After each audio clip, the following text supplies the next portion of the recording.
The Horseheads Central School District has seen some major improvements over the past few years, and the school district says there are even more upgrades in the works. Our very own Marcy Walsh is here to tell us the updates on the Horseheads 2030 plan. Marcy?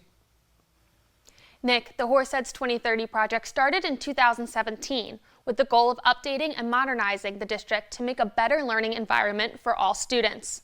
The update the school board gave tonight says Phase 1 is just about finished, and Phases 2 and 3 are already in the works. Phase 1 was called Building Our Future Now.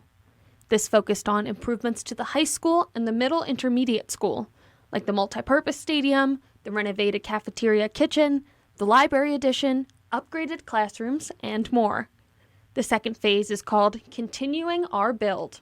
In Phase 2, it's really reinvigorating all of our elementary schools, which were built around the 1960s.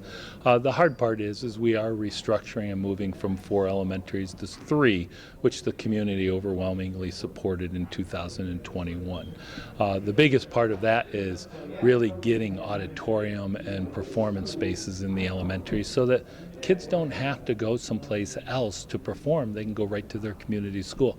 And as we do that, we're trying to make it more very close-knit community schools as best as possible. Dr. Douglas says about 80% of the project is being paid for by the New York State Building Aid. The other 20% is coming from existing district resources and the Capital Reserve Fund. He says the first part of the project cost about $94 million. And the second part cost about $123 million. Phase 2 is currently underway. Once the elementaries are fully done, I think it's roughly September of 2026, and that's the same for the high school, Ridge Road, and that would be our projected hopeful closeout date.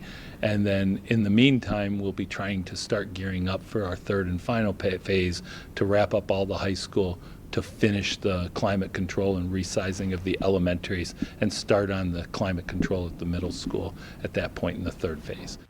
Phase 3 is titled Finishing the Build. That is expected to gear up after the completion of Phase 2. Like the name suggests, the full project is expected to be finished in 2030. The superintendent says there will be more community updates in the future to keep everyone aware of what's going on. Nick?